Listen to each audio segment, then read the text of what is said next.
So day two of MNIS, the morning sessions have really focused on investment. You were involved in some of the sessions this morning. Why was it important for you to take part in a session focused on kind of that investment opportunity or challenge or war stories from the industry? Well, I've been involved in innovation, mainly through startups, university spin-outs, that sort of thing for some time. And we've learned a lot of lessons on the way. And I had the great privilege and the opportunity of talking to some people who've learned even more lessons than me, people who've done 3-4 startups.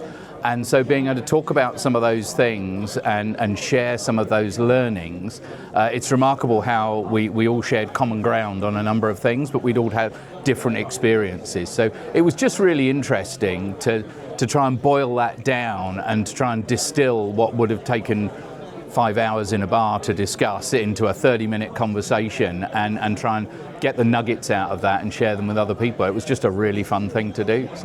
And if we think ahead, I guess, to next year and what MNIS 27 might look like, where would you hope some of those discussions are a year from now in terms of maybe understanding of the challenges or progression of kind of innovation in the industry?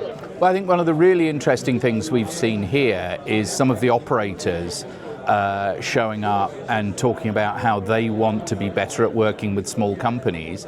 I've been talking to some of the big vendors as well, and them saying this has opened their eyes to some of the challenges that as big companies they don't realize how hard they are to work with. Let me do that again. As big companies, they don't understand how hard they are to work with for a small startup, a small innovator.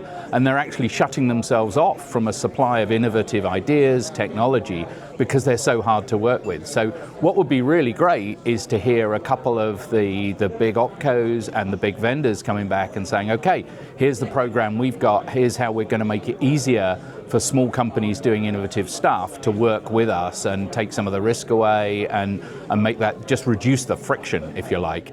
We've seen the start of it here. Wouldn't it be great if that's moved on significantly in a year's time? Yeah, absolutely. Any kind of final thoughts on the overall feel of the show? I know we've got some sessions in the afternoon. I'm particularly looking forward to some of the quantum stuff, but a lot of good sessions yesterday as well. General kind of thoughts on an event focused on innovation and how it's landed for you? Well, what I love is it's an event focused on innovation, but it's been innovative.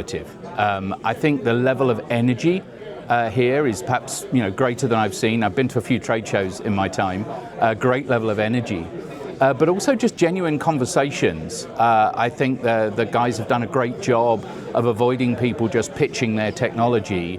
The NTN sessions, for example, we weren't just saying, hey, here's my great solution. People were on the stage genuinely talking about the challenges, how we're working on the challenges together. So I think that's my big takeaway from here is real conversations, people genuinely sharing the challenges and the solutions and actually engaging in real conversations rather than just talking at each other, which sometimes happens at some shows, right?